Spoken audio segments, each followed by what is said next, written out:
Good to go, yeah. Fantastic. So, good afternoon, and thank you for taking time out of your day to come to our event that will be pulled together today. Quick thank you to Asifa who helped conceive this event, who's hiding over here, and Elliot who's helped pull the logistics together, and Liam from our inclusion team in Edinburgh who is on the workplace right now. And I'm welcoming you today on behalf of the Rainbow Network, which is now in our 14th year of existence. I'm one of our 3 co-chairs, we're a network that has roughly 1,600 members globally. 150 of them are pending, but don't get me started on GDPR today. What I can share is that 10% are in Asia, across India and Singapore. 25% are in London, which also has a large proportion amongst our membership. I'm proud of the network leadership, not just myself, but across our exec, has a number of people of colour visible amongst our Rainbow reps across the country and across the world.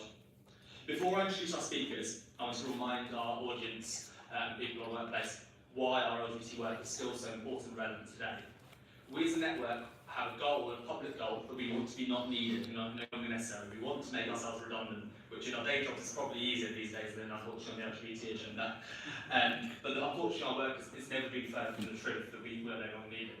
2 years ago, the government launched the National UK LGBT survey, and a couple of lowlights still stand out for me today. At least 2 in 5 of respondents had experienced an incident because they were LGBT, such as verbal or physical violence in the last 12 months preceding the survey. This is not historical, this is in the last 12 months before the UK government survey, and I'm sure that those stats will have only got worse given the national levels of hate crime reporting. 9 in 10 of those, of the most serious incidents, went unreported because people thought nothing would happen, nothing would change, and it happens all the time. It gives you a bit of a stark vision of what the experience of LGBT people is like in the UK, let alone touching in countries where it's less accepted. Today the theme covers intersectionality of LGBT plus inequalities, which itself is a tongue twister, but I want to pull out a few stats from the recent Responsible Business Survey around the experience of our BAME, people of colour, non-white LGBT experiences.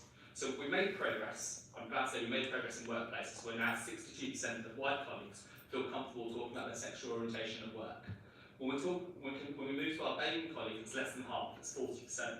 So already we're having a drop-off in the experience for people of colour of being able to be themselves at work.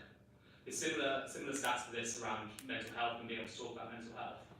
The other stat that really struck me from this recent survey was that 9% of our colleagues are still encouraged to hide their sexual orientation at work. And that rises to 16% for BAME colleagues. And I hope that no one at RBS has ever encountered that, but please do come to the network. We have support and other ways to do that, because actually we know that out proud people are much better and able to be themselves at work or when they come to work. So let's hopefully frame the reference of why we're here today. But firstly, the next item is introducing our 2 speakers. Firstly, Nicholas. Nicholas became our Chief Audit Executive of RBS in 2012. Prior to joining RBS, he was the International Director of Audit at Goldman Sachs, post since 2008. He is the executive sponsor at the bank for the LGBT plus agenda, helping to drive and shape the agenda of the bank with the network and with our inclusion team. I must say he's been a passionate advocate and worked really closely with us. And the moment, one of the things I've been most proud of his leadership on is that we as a bank last year responded on both the surveys on the Scottish Government and the UK Government on the Gender Recognition Act. Now, it's very easy for a large firm like ourselves to duck this question and not be brave on this, but Nicholas not only made sure that we had a strong response in support of our trans siblings, but also blogged about it and talked about it in the bank to raise visibility about this. And that, for me, is leadership. You can easily duck some of the difficult questions, but actually that's why we're proud to say he's our sponsor.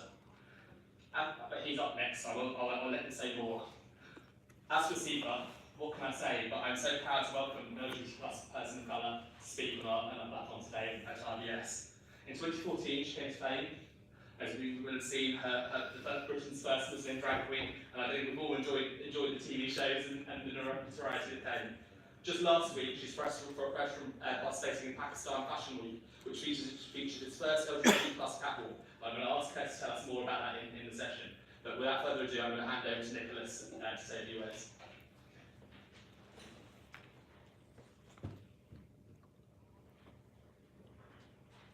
So thank you, Richie.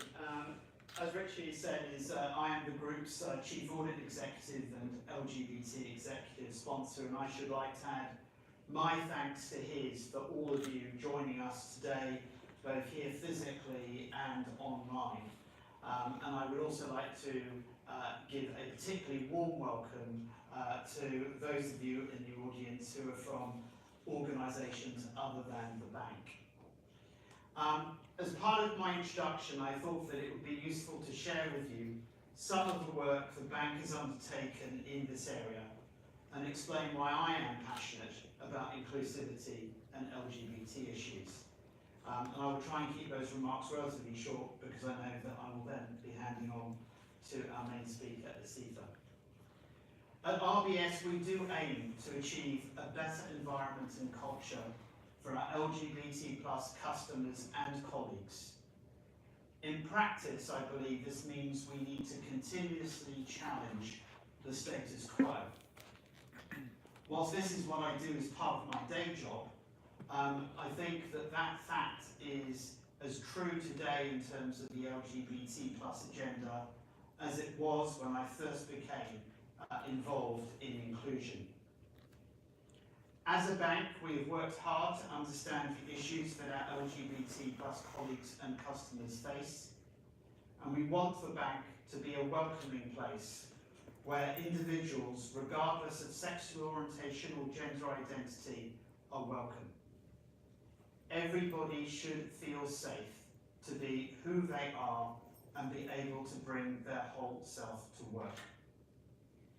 Part of my role is to ensure and promote the LGBT+ agenda at the leadership level across the group and ensure that the group is both fully engaged in the LGBT agenda whilst also focused on creating that safe environment. Experience has shown that it is often the small things that can make the biggest difference. Indeed, sometimes it is just very practical or administrative things which can act as unnecessary barriers. I'm pleased to report that in the last couple of weeks we have introduced dual identity access cards for gender fluid individuals in order that they can present themselves in either their masculine or feminine gender expression. And for those employees going through transition, we've provided them with the option to regularly update their access card photo throughout their transition. On our online banking platform, our trans customers may use the MX prefix if they so wish, and we have removed the need for existing customers to tell us their gender.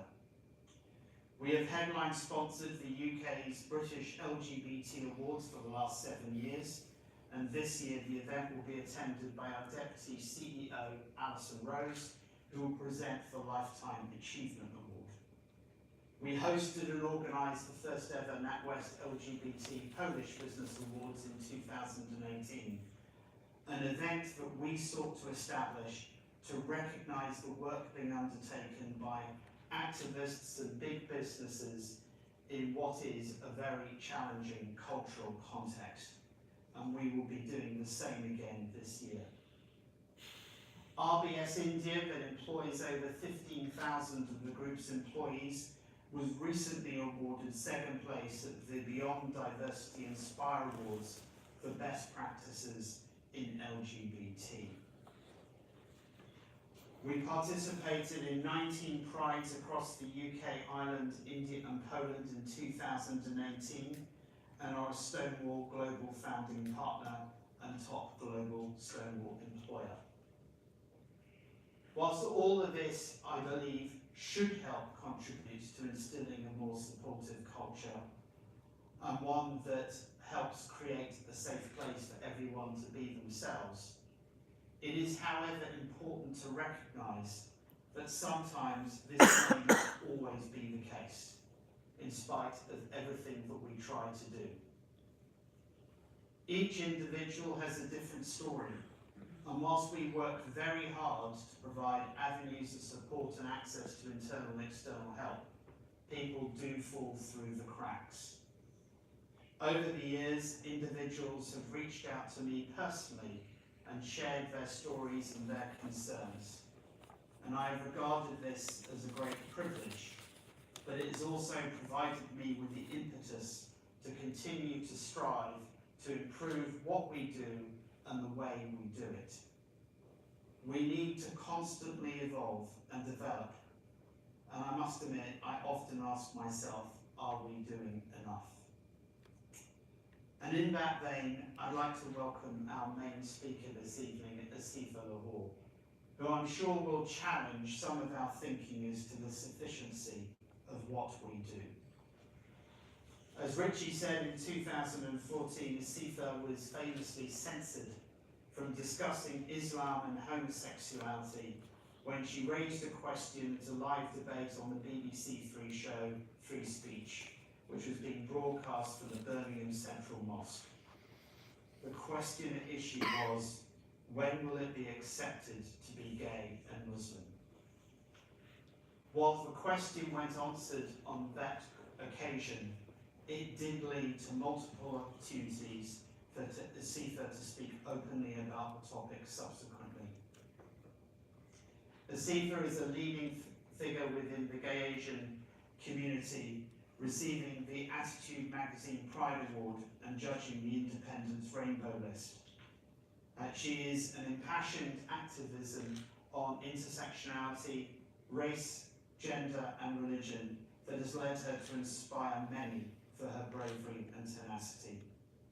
Asifa, thank you for being here with us. We very much look forward to learning about your personal journey. Please join me in welcoming Asifa.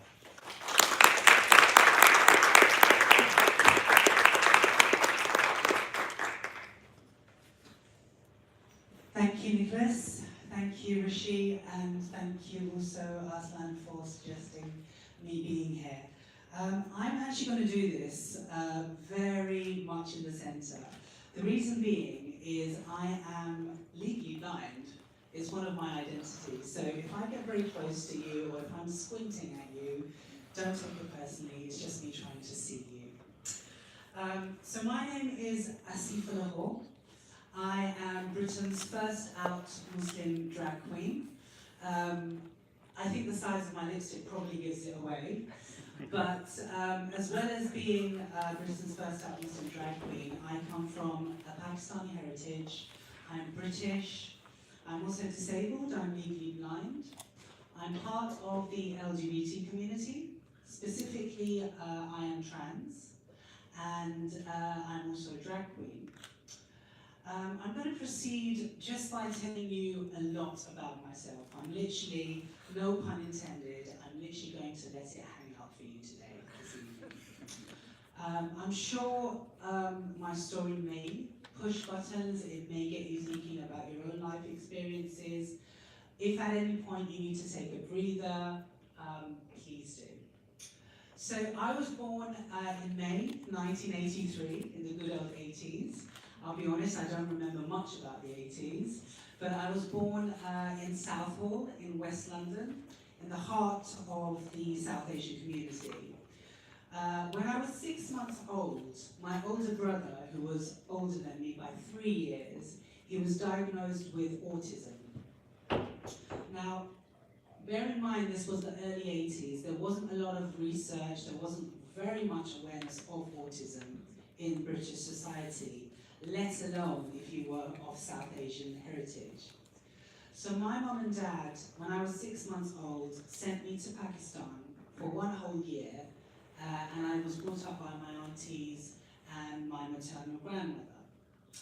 When I came back to the UK, I was 1.5 years, and the family had moved to Brixton. So we had moved from the heart of the South Asian community in Southall, surrounded by the curry houses and the sari shops, and we had moved to the heart of the Black African communities, surrounded by Brixton Market, reggae music, and the Nelson Mandela House. For those of you who've been to Brixton, you'll know the Nelson Mandela House. It's a really prominent landmark in Brixton.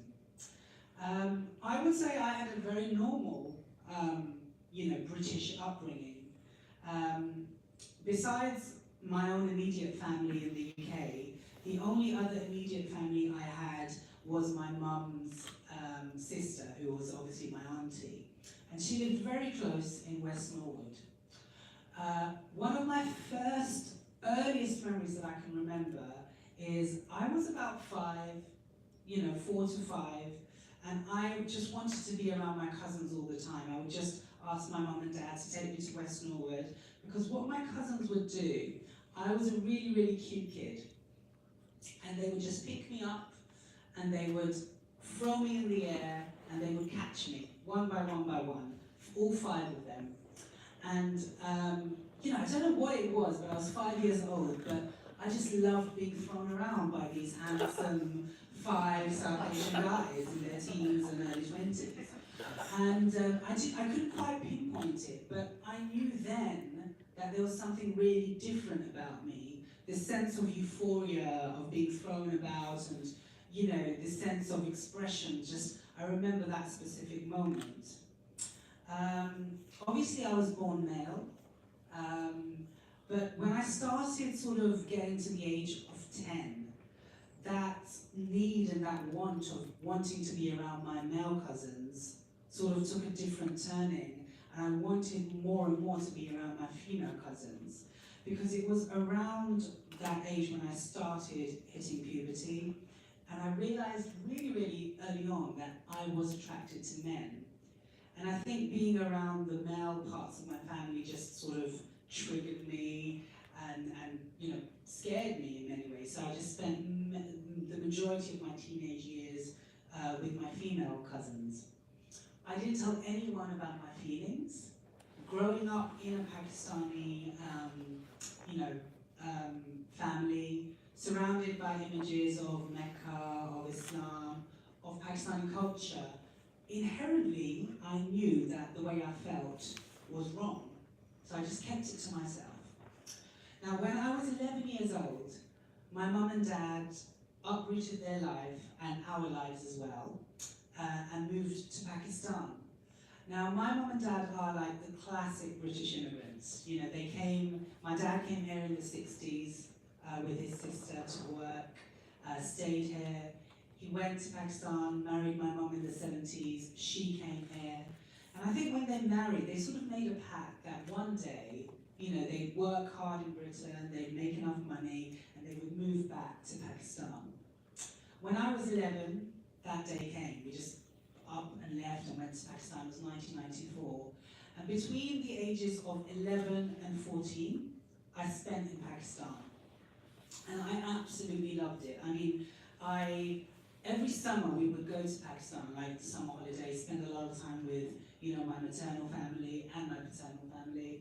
And, but actually living in Pakistan, it's heaven and earth in terms of, it's worlds apart from British culture and the British way of living.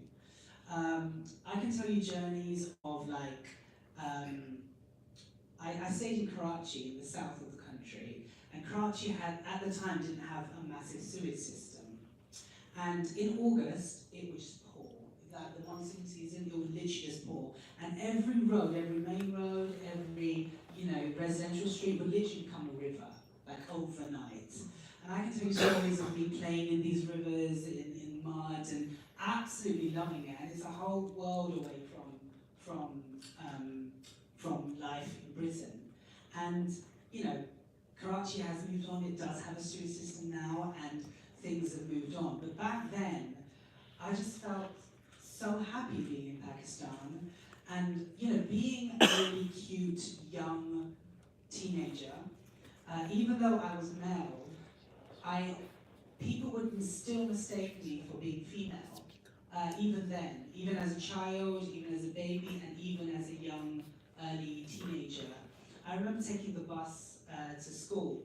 I went to a Catholic school, a Christian school in downtown Karachi, and hence why I didn't lose my British accent, because I was taught by British nuns that followed the GCSE system in the UK. And I basically remember getting on the bus to go to school one day, and literally I remember these 2 guys that were sitting in front of me on the bus, and they would just stare at me. And when I got off the bus, one of the guys actually followed me all the way to the door of my school. And I became very aware of my femininity very early on and the power it had on men. I remember at a wedding in Pakistan during this time, in terms of Pakistani culture, even now it's quite auspicious for a transgendered female to perform at a wedding, or bless the firstborn son of a newly married couple. And I remember at a wedding seeing a transgendered, we could call her a drag queen, we could call her a trans woman, in a gorgeous sari, full of sequins, full-blown makeup, dancing and really expressing herself. And I was, 11 or 12? And I said to myself, okay, that's me. That's what I'm going to be when I grow up. And again, I kept it totally to myself because I was scared of saying who I really was to my family. And when I was 14, it was 1997, Mum and Dad uprooted again and decided to move back to Britain. By that point, I think they realized they were so used to Britain that, as much as the kids loved it in Pakistan and we had a great life, our hearts were in Britain. So I remember specifically moving back. I was 14 years old, it was May 1997, and we came back on the weekend that Tony Blair won the election and the United Kingdom had won the Eurovision Song Contest. All in the same weekend. It was fabulous. And I will never forget that sort of late 90s Cool Britannia vibes. And when we moved back again, we moved back to Brixton. My mum and dad bought a place in Streatham in South London. And I basically went to the local school in Oval. Now, this school was an all-boys school. It was a Church of England school. And because it was in the vicinity of Brixton and Stockwell and Camberwell, it was, I'd say, 90% Black, African, Caribbean. I was the only South Asian kid in my year, and 5% was white, 5% was everything else. The week I started at that school, I remember the class, my classmates and people in the playground just pointing at me going, okay, you're gay, you're a batty boy, you're a chichi boy.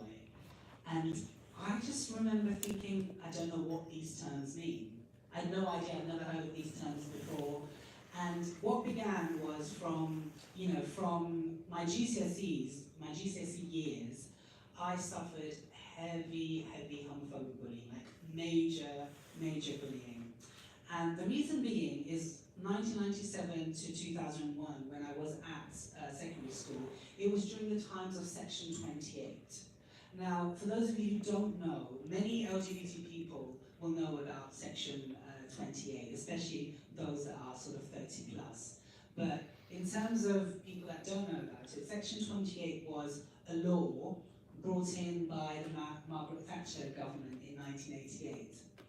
And it's kind of relevant to what's happening today. It prohibited the education and the promotion of homosexuality in schools, in British schools.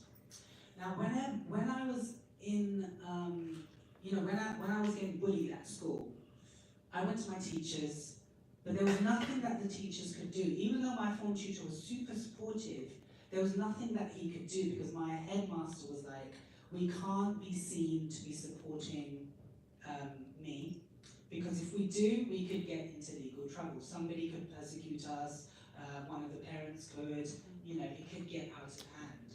So the only things that my form tutor did for me were, he kept me in at playground times. During my GCSEs, my exams, I would be driven back home to the end of my road. Mum and Dad didn't know, because I did not want Mum and Dad to know. So I told my form tutor, no, they're not going to understand. I was scared that they would maybe even send me back to Pakistan so I could get schooled there. So I went through this bullying all on my own. And I'm talking about it now very frankly, but at the time, looking back at it now, it was a very traumatic time. Because, being a Brixton kid, there were rumours all around the gangs, the young gangs of Brixton and Stockwell, that there was this really outwardly appearing batty boy and chichi man that goes to Archbishop Tennyson's in Oval. And it got to the point where there were death threats going around. Even then, there were threats of me getting stabbed on my last day on my GCSE exam, and hence why it got to a point where my form tutor felt that they had to basically drive me to the end of my road. How did I get through it? I just put my head down and studied for my GCSEs, and it was during those times indoors at playgrounds that I discovered my love for drama, for singing. I spent a lot of time with my music teacher with the piano, and at 16 I won a scholarship to the Brit School, which, for those of you who aren't aware, really famous drama school in Croydon. Adele, Leona Lewis, Kate Nash, you name it, they've all been there. In fact, Leona Lewis was like 2 years above me, and Adele was, I think, 3 years below me, so I was in good company. So I went from an extremely homophobic, bullying environment to an environment where, I saw out lesbians, I saw out bisexual people, out gender fluid people, out gay men.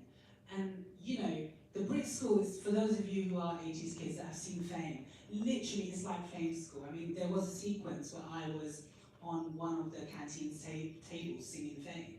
And it was such an expressive, amazing time. But at that time, even though I found it easy to express my LGBT side, through musical theatre, I basically studied singing, acting, dancing for 2 whole years and loved it.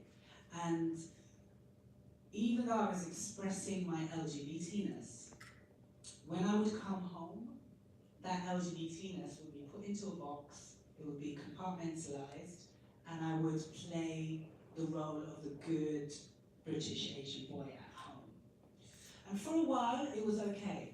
It was okay doing that because, I began going out on the gay scene in London, and that compartmentalization continued because I would go into gay clubs. And it's really weird because when I remember first going into my my first gay club, so GAY Bar on Old Compton Street, classic first point of call for most LGBT people. I remember going in, I remember thinking, okay, I'm finally going to be accepted, I'm finally going to, find my home, find my people. And the LGBT community back then, I mean, I walked in and all I saw was a sea of British, white, young boys. And this was like early noughties, so this was 2000, 2001 time, 2002. And although it's different now, if you walk into GAY Bar now, you'll see a whole array of different types of people. But back then, I was, in many ways, in so many nights that I would go out, I'd only be the Asian person out there on the dance floor. And I remember people talking to me, oh, are you, what are you, who are you? The people ask, where are you from? The classic BAME question, where are you from? Brixton? No, where are you really from? And every BAME person will say, I've got that question. So I basically, I remember dancing on the dance floor in GAY Bar and GAY the club, and literally dancing my ass off, having great clubbing experiences, and at the same time debating why I identified as British, Pakistani, and Muslim. Or why would you want to identify yourself with a religion that doesn't accept you? And so that compartmentalization just continued, where, okay, if I'm going to be accepted on the LGBT community, I've got to park that to the side. When I'm going home with my family, I've got to park the other thing to the side. And that continued for many, many years. When I was 16, my sister read my diary. Bloody bitch. I love her. I've got a great relationship with her even today. But she read my diary, and she came to me and she said, look, I know who you are. And there's a 6-year difference between me and my sister, so she was 10 years old. And she said, I know who you are, just don't tell mom and dad. it will cause a lot of problems. So my 10-year-old sister, you know, just before I went to the Brit school, kind of voiced what I had always thought. I hadn't voiced it to anyone, but she voiced it to me, that, oh my God, okay, I can't tell my parents. So the compartmentalization just continued and continued and continued. After the Brit school, I auditioned for RADA. I got a place at RADA, but I didn't get the scholarship. So I went back to mum and dad were really hesitant. They couldn't really afford, you know, the 10,000 a year at the time, RADA fees. And secondly, they were very much like, you know, why don't you become a doctor? Why don't you become a lawyer? You know, it's better income. You know, it will look good in the family, etc., etc.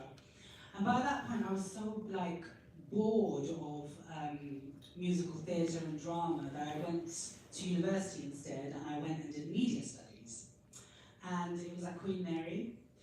And, you know, if you look at my path in life, I went from secondary school, which was predominantly black, African, Caribbean, to the Brit school, which was majority white, British white, to Queen Mary, which is in Mile End, majority like South Asian community. And I was like, okay, I'm at university, people tell me it's meant to be the time of your life, so I'm just gonna literally be me. I'm just gonna be the South Asian, British, gay man that I'm happy to be. And I'm also gonna, you know, explore my Asianness, because by that point although, you know, I guess being at Queen Mary forced me to be in a majority South Asian area or community, because I wasn't living in Southall. At home, I could choose whether to exit or not at any time and go to the LGBT community and switch off my South Asian button, if you like. University was a great time, but also a traumatic time, because it was the time that I literally came out. And I'm glad I didn't go to RADA, because it was during my first year that I met a future partner. And it was in the canteen, and he was an international student from Pakistan. I thought he was just, you know, a good-looking, charming Lebanese boy who sat down next to me, and he said, oh, how are you doing? You're right. And we talked about clubbing, and he said, where do you go clubbing? And I was like, oh God, if I tell him exactly where I go clubbing, I'm going to reveal myself, and he's going to give me a whole lot of like homophobia. So, you know, I was like, yeah, bro, I go to like, you know, Fabric and Egg and, you know, all these fabulous house music places. And he was like, oh, okay. And I was like, where do you go? And he was like, oh, I go to like Ghetto and Heaven and East Block. And for those of you who don't know, I mean, these gay clubs have closed now, but these were, back in the day, these were like the cool gay clubs, not like GAY. They weren't like poppy, these were like really like grimy, cool, alternative gay nights. And I remember turning to him going, bro, are you gay? He was like, yeah, of course I am. I was like, oh. And he was like, so are you though, aren't you? And I was like, yeah, I am. And so a friendship started, a relationship started, and it's very interesting. Here I am, a young British Pakistani gay guy, working class, immigrant family, parents, you know, aren't aware and are assumed that they would be, you know, homophobic or they wouldn't be supportive. And then you have, you know, a Pakistani guy who's from an affluent, elitist family, from the capital in Islamabad, son of, you know, bureaucrats. His dad was based in the High Commission in Pakistan. Mum and dad fully accepting of him, and that was the juxtaposition. We started getting serious, and he was like, look, I want to be with you, but I can't be with you if you're not going to be out, because I can only be with somebody who can be out.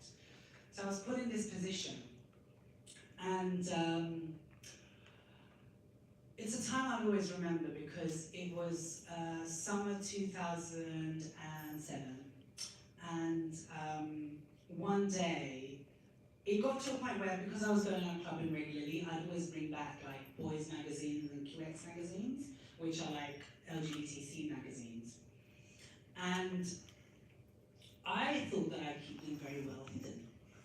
And my mum being, you know, I say typical South Asian mum, I don't want to generalize, so I'll just say typical mum, you know, cleaning after her teenage, early 20s son in the room, ended up finding one of these magazines, shall we say. She kept it to herself for a few days, conversed with my father, showed it to my father, and then one weekend I was just cleaning in my own room, and I realised that, okay, this magazine's gone missing, maybe I've thrown it away, maybe, maybe it'll turn up. And my mum walks in, and she looks at me and she says, my male name, by the way, is Asif, so she said, Asif, tum mujhe ye batao ki tum kya ho. That's my mother language of Urdu. She basically said, Asif, just tell me exactly who you are. And I turned to her and I said, why? And she said, I found something and I want to know the truth. And believe you me, this whole sequence, this next sequence just lasted 1 second, but in my mind, it lasted an entire lifetime. 2 things came into my head. Lie your head off, lie your head off, lie your head off. Do like you've been doing your entire life. Blame on someone else or whatever. Then the other thing that came into my mind, the other voice was like, tell her, get it over and done with. And although that lasted 1 second, in my mind, it was an entire lifetime. And it just came out of me, and I said, Ammi, main gay hoon. Mom, I'm gay. My mum just stopped. She sat down on my bed. She started crying. My dad, who was at the door, I didn't realise, he came in, held on to my mum. I went and sat down on the bed. I started crying, and we all just kind of huddled together. And what followed was weeks and weeks and weeks of questions. Some questions I had the answers for, some I didn't. Some I did, but I didn't want to talk to my parents about because they were so personal and so intimate. I was asked about my sex life, I was asked about my personal life, I was asked about religion, everything you can name. My mum and dad did not understand. They thought maybe it was something that they had done. Maybe it was, my mum blamed it on the to and fro to Pakistan. My dad said maybe it was because I spent a lot of time with my female relatives. I was taken to the doctor, first of all. My family doctor is Asian himself. Had been with us for years. I think, long before I came into the world, he was my mum and dad's doctor. And I remember him saying to my parents, this was a South Asian doctor in his 60s, about to retire, and he's now retired. And he really stuck up for me. He said, look, there's nothing that I can give to your son. This is something that's totally natural. It's who he is. And I understand the religious and the cultural difficulties that we will face as a family, but this is something you're going to have to deal with. And he said that to my mum and dad. And at the time I didn't quite give him credit, but looking back now, I want to just say, Dr. Patel, wherever you are, you're amazing. I was then taken to my local mosque in Streatham. Religion was always very important to my family. It's still important to me. By the way, happy Ramadan. I should actually put that out there. I was taken to my mosque, and we discussed it. We discussed me being me. We discussed the Quran. We discussed the sayings of the Prophet Muhammad, which we call hadiths. And so many things were sort of put towards me. The main thing was, it's not, your feelings aren't the issue, it's what you do with them. If you were to follow a same-sex relationship, that would be the sin. The actual act would be the sin. Why don't you remain celibate? I was always a confident kid, so I remember talking to the imam and saying, do you want, the practicalities of me remaining celibate would be to watch my mom and dad get older and leave this world. That's inevitable. My siblings would, get married and move on with their lives and have families. What am I meant to do? Just go to work, come back, go to work, come back. It's a bit of a non-life, and I don't think God would want that from me. Married to a woman, get married because, I didn't tell the mum that I already had sex, but, because you haven't had sex yet, if you're married and you're having sex within the marriage, you'll get totally cured, you'll have children, and you'll forget about this part of you. And so I put that on hold for 2 seconds. The third thing that the Imam told me was, why don't you just become a devotee of religion? So a devotee essentially is you become a personal religion where you just dedicate your life to the religion. And again, it was very similar to celibacy, where, you know, my life would be very hollow. That's how I described it to the Imam. So the only thing that was sort of presented to me was, okay, marriage. Now, imagine you've got your family on your case. Imagine you've got your community on your case about something that's really personal to you, but you can't see a way through. Okay? At that time, I fell into a huge depression. I agreed to a marriage. I entered into an engagement with my first cousin in Pakistan. It was a very close relationship. It was literally my mum's sister's daughter. And what followed was a period of darkness, like literally 6 months of depression. I was at university, remember, Queen Mary, and my grades started falling behind. One day my tutor, he got me into a room and he said, what's wrong? You're a bright kid. You're handing in work that is so below par. What's up? And I remember just bursting into tears and telling him what was going on. And what this tutor did to me was something, you know, we're here in a work environment. I think to line managers, I think to inclusivity and diversity, for example. What he did was, I was in my 3rd year of uni by this point. He deferred my year, and he basically put me in touch with LGBT charities in central London, where I began getting counselling. I began attending social support groups for gay Muslims, for LGBT South Asian people.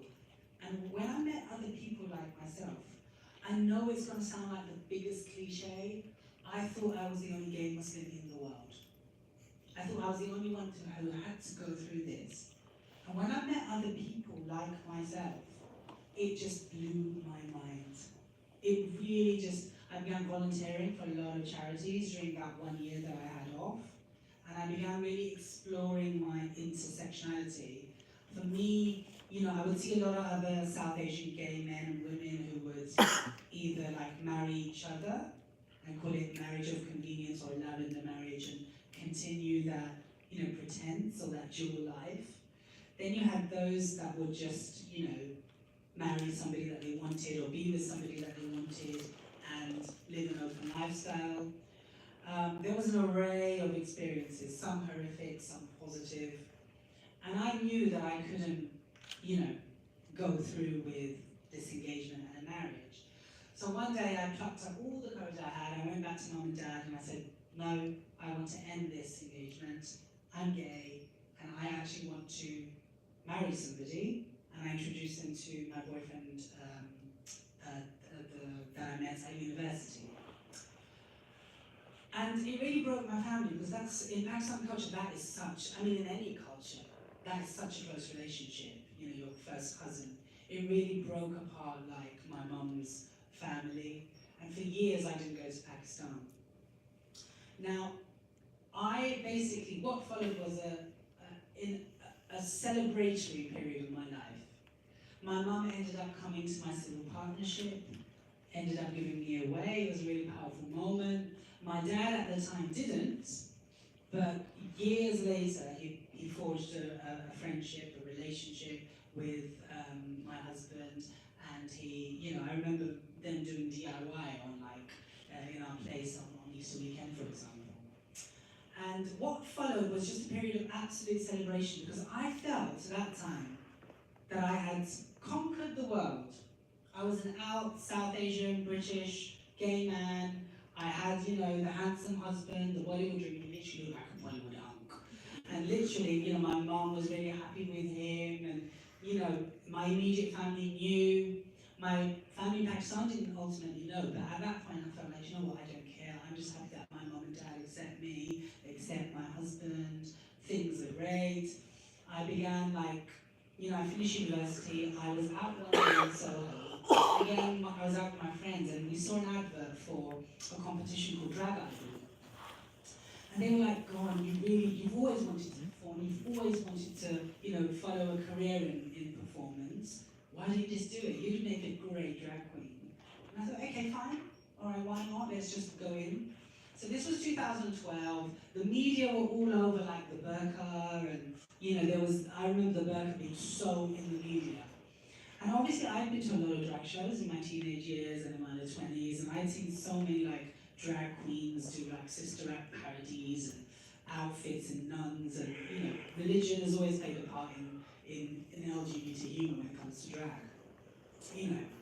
Drag in itself is political.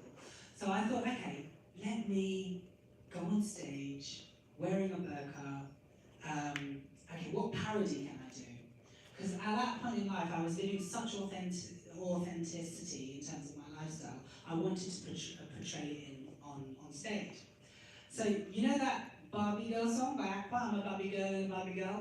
I thought, okay, let me do my version.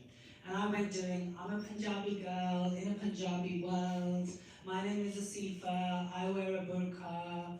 You can't see my face, the boys they like to chase. You can see the parody, which is on YouTube, Asifa the whole Punjabi girl. And literally, I went on singing this song, ripped off my black burqa to reveal a gorgeous sari, a gorgeous green sari. Halfway, towards the end of that song, I ripped the sari off, or I'd get a really handsome guy in the audience to come and rip it off me. And literally, I'd be wearing a mini skirt and a really light top underneath. And I talk about all my identities through comedy, through song, through my patter, about being British, about being LGBT, about being Asian, about being Muslim, and all the issues that come with it. To cut a long story short, that drag act really divided the LGBT audiences, right? If I did that act now, no one would blink their eyes, no one would bat their eyes. But back then, 2012, it was just like, half the audience were like, this is great, so different, so amazing. The other half were like, should we be laughing at this? Should we, is this offensive? And I'd be like, offensive to who? To Muslims. Hey, I am a Muslim. This is what it's all about. And so, my drag act divided that competition. I won the bronze award that year. And at the final, I got approached by, quite a lot of people to do performances in their venues. And I began doing my drag career. And slowly but surely, I began, putting music videos up on YouTube. I began, just putting my act out there. And I went on to open LGBT Bollywood club nights to create spaces for people that, not only liked Bollywood music, but also created sort of like a British, Asian, LGBT space for people that wanted that space. And in my club nights, I'd hear so many stories. People telling me their personal stories of coming out, or horrendous stories of honor killings, or being forced into marriages, or not even seeing a life of authenticity for themselves. The only option was there for them was lavender marriages or marriages of convenience.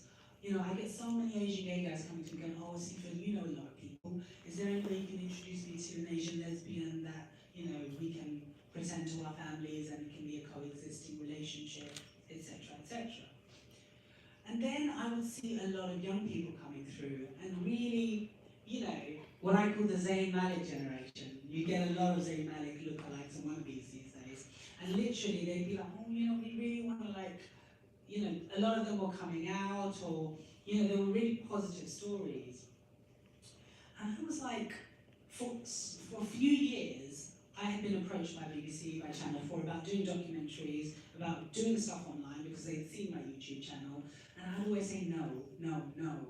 Asifa, you're living such a comfortable life, you're out, you're open, your parents accept you, do you really want to push things and be a public figure and just, it's an invasion of privacy, not only for myself, but for my family. And I said no for so many things, but then it got to a point where I began seeing the community, I began hearing so many stories that was so different to me. I had a very unique experience. And I said, okay. I got approached by BBC Free Speech. And they said, you know, is there a question that you wish to ask? And BBC Three Speech, you know, BBC Three channel, young person's channel, I thought, okay, it'll be easy. I went into it very naively. I said, okay, I want to ask a question that's personal to me. When will it be acceptable to be gay and Muslim? Now, the episode was actually meant to take place at Birmingham Central Mosque. And I had been informed that Birmingham Central Mosque were happy about all questions taking place. It got to the live broadcast, and 10 minutes before, the mosque were like, we can't let this run, there's going to be riots outside, and you know, people are already protesting this. The question, the way BBC Three Speech works is, on social media, the questions are put out on social media 5 days before the broadcast, and the top three most discussed or liked or commented on get debated in the show. My question was the most debated that week. However, the BBC came to me and go, you've got to make a choice. We can either go ahead and we will support you, or, you know, do you want to not go ahead? And I actually felt really threatened at that time. And I said, no, I don't want to. I feel really like, if this turns out to something big, because I was there in the mosque, and I was like, if this turns out to such a big riot, I just don't want it affecting my safety. So basically it didn't go ahead. The next, literally not even the next day, the same night, social media went wild as to why it wasn't discussed, the press picked up upon it, and I was just carted, for that week I was like the darling of the media, I was just carted around everywhere. Channel 4 News, ITV News, Channel 5, Newsnight, it was everywhere about censorship, about freedom of speech. And so the topic was discussed the week after. And it really allowed me just to get the opportunity out there, the topic out there. And I then went on to do documentaries with The Guardian and with Channel 4 called Muslim Drag Queens. Muslim Drag Queens was narrated by Sir Ian McKellen, and it was watched on Channel 4 years ago by 1.1 million people. And it didn't just open doors for me internationally, but also here. It really got debates going, definitely on social media, like, you know, by younger people, especially say in Pakistan or India. My YouTube channel is watched the most, I'll give you the order: UK, United States, Pakistan, UAE, India, Bangladesh. That's like the most videos that I watch there. And it just allowed me to really just not only, you know, have a successful drag career, but it also allowed me to express myself and push the boundaries of what it means to be me, what it means to be intersectional, for myself and for the communities that I belong. Because men, you know, for example, being a Muslim, a lot of British Muslims feel that every British Muslim is sort of pigeonholed or into like this ultra-right version of being Muslim, whereas many people don't. Many people see themselves as British Muslims or liberal Muslims, for example, moderate Muslims. So then, you know, what happened was, I remember trying on women's clothes for the first time through my act. Something clicking, like dresses, hairpieces, makeup. Things would just fit me like a glove. I remember the first dress I tried on, it just fit me like a glove. And it was just something that I parked to the side. There was a period where I began, as well as performing, there was a period that every day, every night I take off my hairpiece, every night I take off my makeup, dresses, a part of me would die. And it was a year after Muslim Drag Queens, I was invited to an LGBT Muslim conference in South Africa.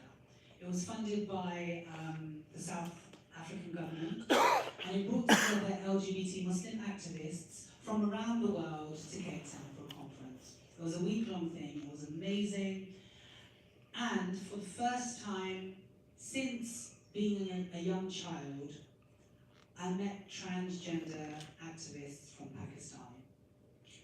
And meeting these girls, hearing about their stories of hardships, of transitioning in Pakistan, of being open, I not only thought about that trans dancer at the wedding, I also thought about myself. Because as a teenager, I remember saying, that's me. That's definitely who I am. But then coming back to Britain, where I was told by society, by everyone around me, actually, you're gay, you're chichi man, you're batty man. I just assumed that that was what it was called here. And when I met these women, I remember crying my eyes out and going, this is who I am. Yes, I love doing drag. Yes, I love performing. And I still perform as Asifa or the drag queen.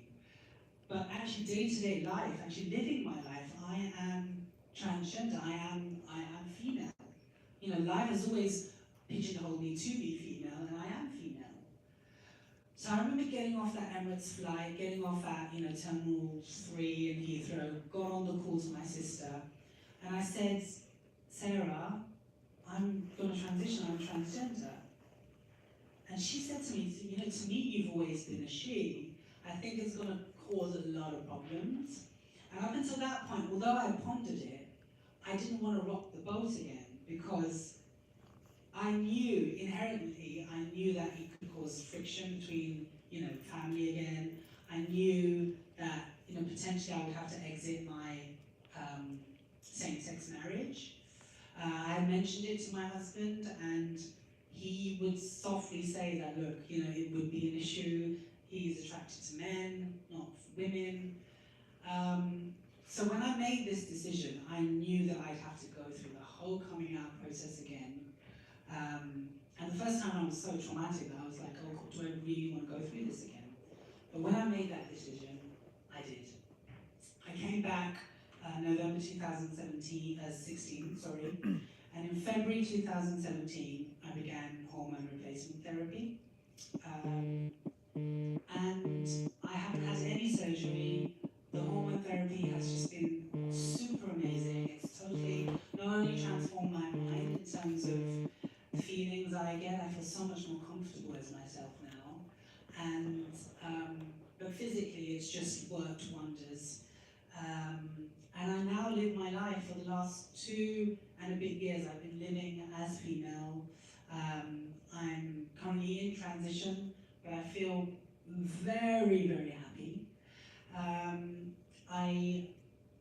I guess the point of my speech today and my talk and my delivery to you guys is I take you back to my university tutor.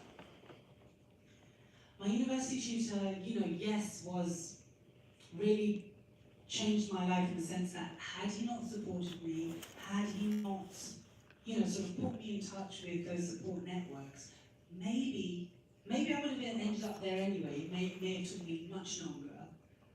But by doing that, he just altered the course of my life and accelerated the course of my life to what it is today. And I think of situations, in my past work, or, I think of those club goers that come to my clubs. When you're not allowed to be yourself, when you feel like you're compartmentalizing, or when you feel like you're holding yourself back, even if it's the smallest thing, you won't deliver. You won't be your 100% authentic self. You won't deliver the best work in your career. You won't be the best person in your personal life.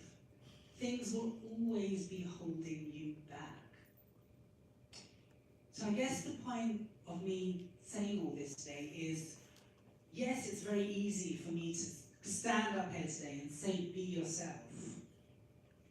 But with all the barriers that have been put in front of me by the world, Muslim, Pakistani, British, disability, disabled, transgender, drag, everything, I'm still here today. I'm not saying life is easy, life is challenging, but because I am myself, I am delivering and talking to you today, and I don't think I could have done that even 5 years ago, because I was always hiding parts of myself. I was always giving 60%. But today I can stand here and say, you know what, I am being 100% with you all. I'm being genuine, I'm being open, and if people are allowed to do that in their workplace, then think of what we can all achieve out there in the world as well. So lastly, my name is Asifa Lahore, and I am Britain's first out Muslim drag queen. Thank you very much.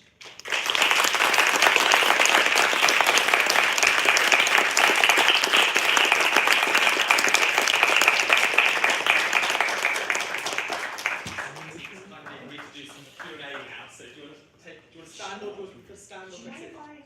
The heels are killing me, so Open up to questions in the room, and we'll also be checking some questions on workplace. So please do wait till the mic gets you. I think these mics are on, so I'll run around this one if anyone's got a question immediately.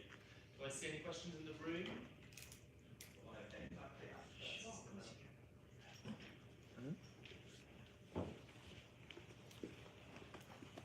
Hi, thank you. So I know you identify as a Muslim, but my question will be, do you actually believe in God, or what's your relationship with God? Sure. First of all, can you hear me? Yeah. Microphone's following me my entire life. Can you hear me? Do you know what? I'm just going to boom it. Yeah, should I give you this one back? Okay. So, Islam is really important to me, and I tell you why. My link with Islam is not only very personal, it's linked to my ethnicity, it's linked to my Pakistani and South Asian culture. So, I believe in the 5 pillars of Islam, and that's how I follow Islam. So, I believe in God, just like all the other Abrahamic faiths go. I believe in God. I believe in giving to charity, which I do. I believe in the holy month of Ramadan and fasting. I believe in prayer. I can put my hands up and say I don't pray 5 times a day. I don't. I only go to the mosque once a week. But that's my contribution to prayer. And the last pillar is pilgrimage. And I've been to Mecca and performed pilgrimage with my mom. My link with Islam is really around my family network. So, for example, I've been told many times, you know, you can't identify, as an LGBT person, you can't identify as Muslim. Leave Islam. So, my point is, I'm very good at talking about these things in practical terms.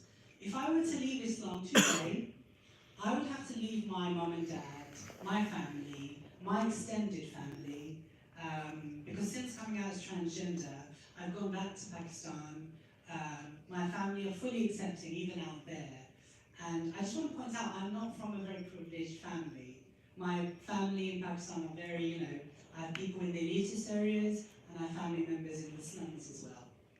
And if I were to leave Islam, I'd have to leave all those links, because as a public figure, I would have to say that I don't believe in Islam, I don't, and although I do, I would have to literally just exit all parts of my family. And my family are super important to me, and they accept me, they don't want me to leave their compound or leave the religion. So, you know, and lastly, as people of faith, forget religion altogether, as people of faith, your connection is with God, right? And if we take Islam in, people from an Islamic faith, a Christian faith, a Jewish faith, an Abrahamic faith, we believe that at the end of your life, you're judged by God, according to what you've done in the world. So therefore, my link is with God. It's not really with people on earth. Because when I go into my grave, I want to stand up and face Allah, face God, and go, you know what? I was my true, authentic self. I didn't lie. I didn't hide anything. I didn't go into lavender marriages. I didn't do all these things. I did everything, and I did it in front of people, and I've got nothing to hide. So that is my link with Islam. Any other questions in the room? I'm not sure this is working. I was just going to ask. Mary, do you want to make way for the mic? Oh, Just right. make sure it's. It might be good actually when we stand at the podium, maybe. Yeah.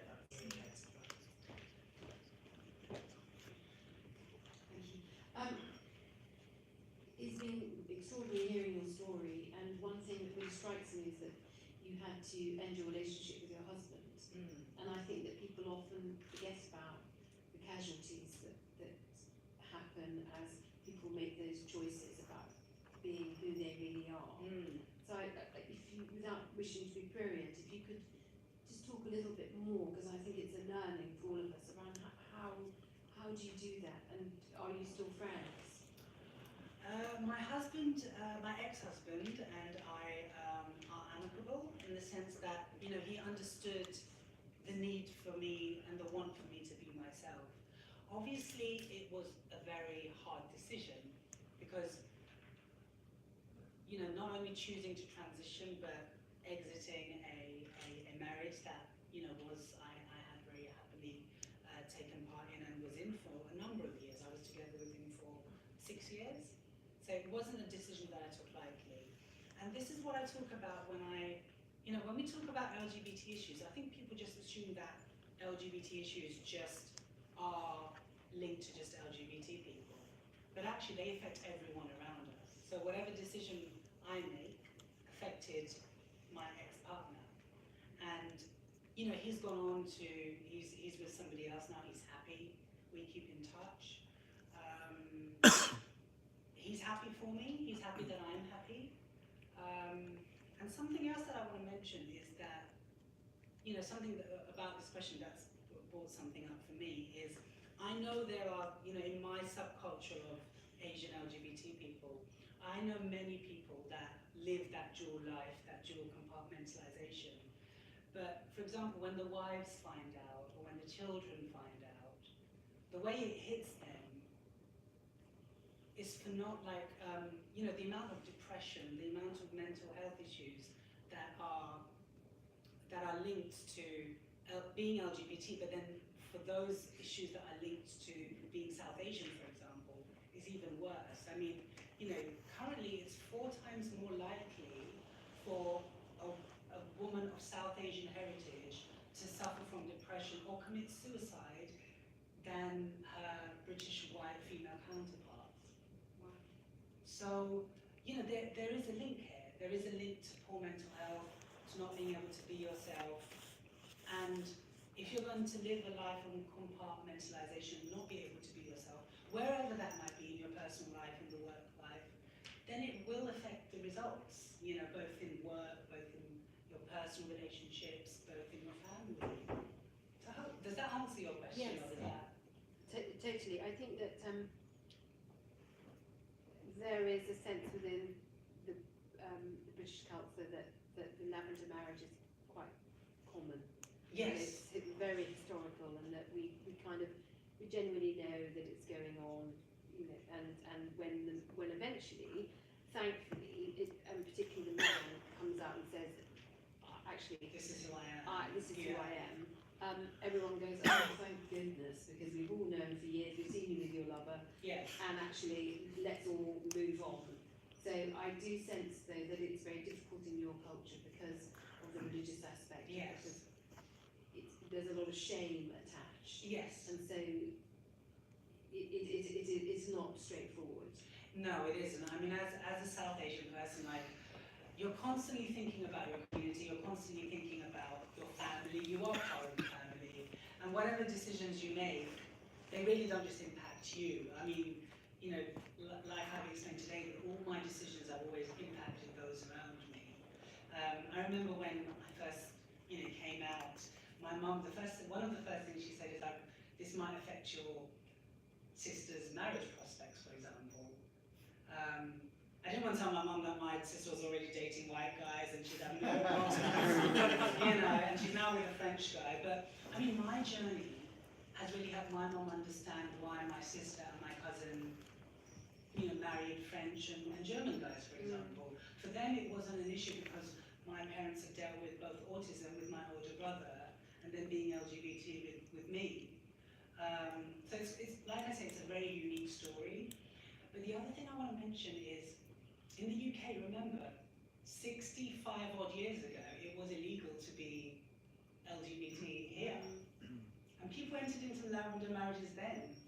And I know some people that aren't from the South Asian community. It's probably more widespread in the South Asian community now because we're bringing ethnicity and religion into it. But there are still people in parts of rural England that find it really hard to come out. that consider Lavender marriages as a way forward still. Yeah. Cool.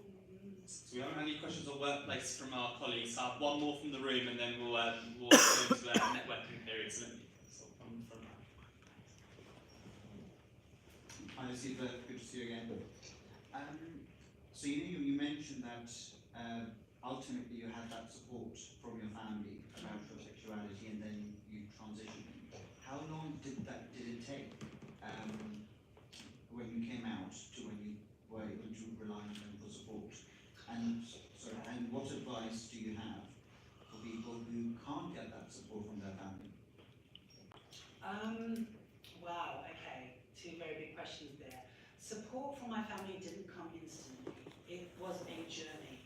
It was a journey for me, first of all, as an LGBT person. Like, I always say this, and I think every LGBT person will understand this, is that coming out is not a one-time thing. You're constantly coming out.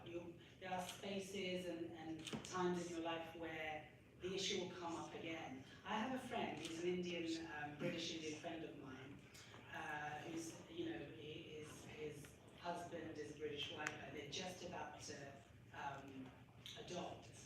And although his parents were cool with them marrying and being in a relationship and being out, when it came to adopting, the issue of being LGBT and whether two guys can bring up, a child came out again.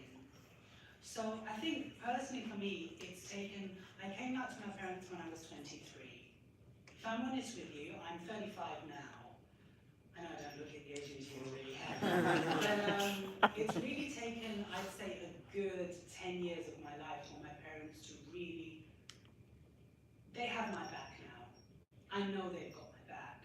And I think a large part of it was also going back to Pakistan. I only recently went back to Pakistan in November last year for a cousin's wedding.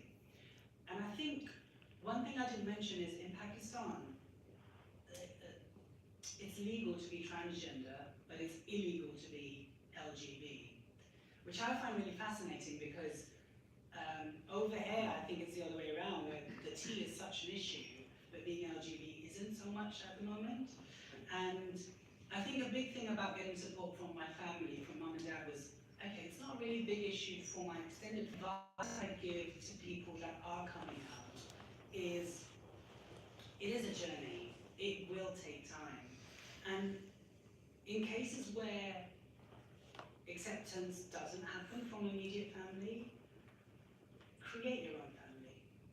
I think as LGBT people, because of the discrimination we face, because of all the barriers we have to go through life, one of the big skills that we pick up along the way is forging relationships and creating our own families and our own networks where we can be ourselves, where we can speak our minds, talk our own languages.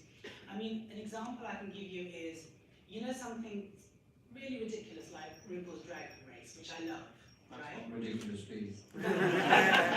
It's a ridiculous example I feel I'm giving you, but I love it. But the terminology of slaying, of working, of all these LGBT terminologies that program uses, we've been using as a community for years, but now those terms are now becoming so mainstream. And we talk about our own tribes. So sometimes if you're not getting support from your biological family, get support from your own family that you create.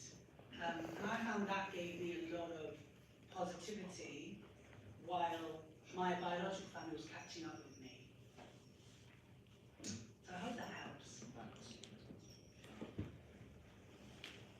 Well, given that we are taking up your Friday night here, and we're really grateful. Firstly, I think it's been incredibly thought-provoking hearing from Asifa some very different experiences and different from all of us, and also some similarities. I first remember we first met in a WhatsApp group for the gay community, yes. And when you first shared that you were going to transitioning, it was, I loved the amount of support, and I sort of thought that, wow, how far we've come. We've still got a long way to go on this journey, and there's still so much more support to give each other. I'd like to do a quick thank you to Elliot, who's been my glamorous assistant over there, who's made all the magic happen here. Liam in Edinburgh in the workplace, Aslan for originally coming up with the idea of the event, and to Nicholas and Asifa. So can I say thank you very much, and then please join us for networking.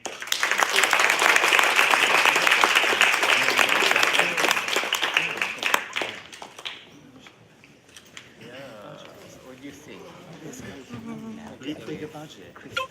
Yes. Is working and our colleagues around the rest of That's all right. How do I pause it, you know?